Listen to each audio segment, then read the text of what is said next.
ہم نے آپ کو کھیلنے کے لیے کوئی چیز نہیں دی. میں پھر بھی اس اوتھ کا پاس رکھ رہا ہوں جس کے تحت میں اندر کی چیز باہر نہیں بیان کر سکتا، وگرنہ اگر میں باہر بیان کر دوں اس میٹنگ کی تو پریشانی ہے. دوسری جو آپ نے کہا کہ عمران خان صاحب کا اور باقی ہمارے اسیران کا نام نہیں ہے ساری مرضی. سر وہ نام اگر آج ہوتا نا سر، تو میں آپ کو بتا رہا ہوں، یہ جو بھی پریس کانفرنس ہوئی ہے نا، جو بڑے غصے میں ہوئی ہے، بڑی فرسٹریشن میں ہوئی ہے، اس میں ایسے کر کے صفحہ آگے کیا جانا تھا، دکھایا جانا تھا. دیکھیں جی، یہ لائن نمبر 4 کے اندر لکھا ہوا ہے کہ ہم عمران خان، شاہ محمود قریشی، اعجاز چودھری، یاسمین راشد، سرفراز چیمہ، ان کی رہائی ڈیمانڈ کر رہے ہیں. تو یہ این آر او مانگ رہے ہیں. وہ این آر او ہم مانگ نہیں رہے تو ہم لکھ کے کیوں دیں؟ جہاں تک جب بات ہے پولیٹیکل اسیران کی رہائی کی بات آئے گی تو سب سے پہلا نام عمران خان ہے. وہ پاکستان کا سب سے بڑا سیاسی قیدی ہے، اس کے اوپر کوئی دوسری رائے نہیں ہے. سر حکومت کی جانب سے بھاگنے کا ایک بہانہ ہے. ہم نے کہا آپ 7 دن لے لیں. وزیر اعظم صاحب آپ کے ویلے بیٹھے ہیں، اللہ کے فضل سے انہیں دنیا میں کوئی کام نہیں ہے سوائے انہیں بوٹ پالش کرنے کے.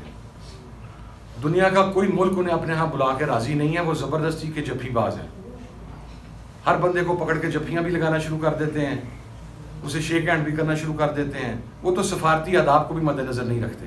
جس طرح خواجہ آصف کے الفاظ ہمیں پارلیمنٹ میں یاد ہے کہ پی ٹی آئی والوں تمہیں اس وقت پتہ چلے گا جب تمہارے اوپر چھت گرے گی. تو ان کے پاس بھی اس وقت انفارمیشن تھی جو بیک گراؤنڈر پہ ہو رہا تھا. کیا آپ کے پاس بھی ایسا کچھ ہے کہ جس کی وجہ سے حکومت جو ہے وہ مذاکرات کے لیے منتیں کرتی ہوئی نظر آ رہی ہے جس طرح آپ کہہ رہے ہیں، اور ان پہ بھی کوئی اس طرح کی چھت گرنے والی ہے، اور آپ کے پاس بھی خواجہ آصف جیسی کچھ معلومات ہیں؟ میری سب سے پہلے تو آپ سے ریکویسٹ ہے کہ میری تربیت میرے باپ نے اور میری والدہ نے کی ہے. کبھی بھی میں نے نا بلو دا بیلٹ کبھی بات نہیں کی.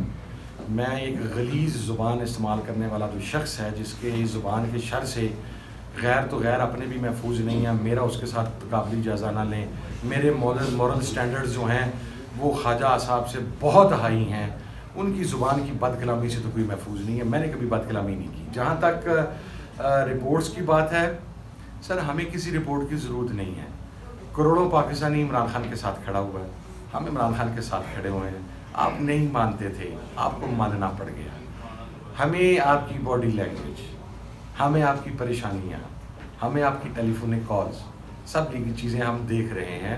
میں آج بھی اپنی بات پر قائم ہوں کہ عمران خان انشاءاللہ جلد آئینی قانونی طریقے سے اپنی عدالتی جنگ لڑ کے عدالتوں سے سرخ رو ہو کے باہر آ رہا ہے.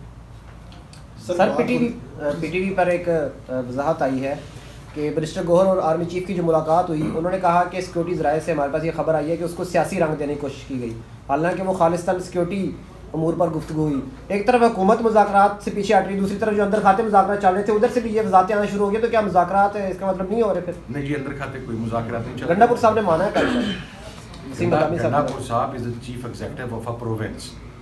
ان کے تو تمام لوگوں کے ساتھ رابطہ رہتا ہے. انہوں نے تو سیکورٹی کی میٹنگز میں بیٹھنا ہوتا ہے. گور خان صاحب جس میٹنگ میں گئے تھے وہ میٹنگ بھی سیکورٹی کی میٹنگ تھی. اس سے زیادہ I don't want to comment جی. میرا خیال ہے کہ وہ پھر وہ جو ذرائع ہیں جہاں سے ابھی خبر چلائی جا رہی ہے پھر میرے پہ چڑھ جائیں گے. آج عمران خان صاحب کی جو جیل میں قانون کے مطابق سہولیات ان کو اویلیبل ہونی چاہیے تھیں، جن کو روکا گیا تھا ظاہر ہے سیاسی مخاصمت کے اوپر اور موجودہ حکومت کے ماں کے اوپر، تو آج جیل سپرنٹینڈنٹ کو ذاتی حیثیت میں طلب کیا گیا تھا اسلام آباد ہائی کورٹ میں. تو اسلام آباد ہائی کورٹ میں جیل سپرنٹینڈنٹ نے آ کے یہ بیان دیا ہے کہ وہ جو بھی سہولیات شیڈیول کے مطابق ملاقاتوں ہوں فیملی کے ساتھ، بشرا بی بی کے ساتھ، وکلا اور دوستوں کے ساتھ، وہ بھی اکارڈنگلی ہوں گی. جو ان کی ریڈنگ مٹیریل ہے یا ٹیلی ویژن کی فیسلٹیز ہیں وہ بھی انٹرپٹیڈ جاری رہیں گی. بچوں سے کال ہے اور ذاتی معالجین کا وزٹ ہے یا دیگر جو بھی فیسلٹیز ہیں قانون کے مطابق وہ ریزیوم کریں گی اور اس میں بلا تعطل جو ہے وہ فراہم کی جائیں گی. تو یہی عمران خان صاحب کی طرف سے احکامات تھے. تو آج یہ اسلام آباد ہائی کورٹ میں عامر فاروق صاحب کی عدالت میں یہ پٹیشن جو ہے وہ ڈسپوز آف ہو گئی ہے ان جو بیان ہے اس کی روشنی. اس کے علاوہ جو موجودہ ملکی صورتحال چل رہے ہیں جس میں سپریم کورٹ کے حالات جو ہیں وہ کافی وریسم ہیں ہمارے وکلاء کے لیے. جو ہم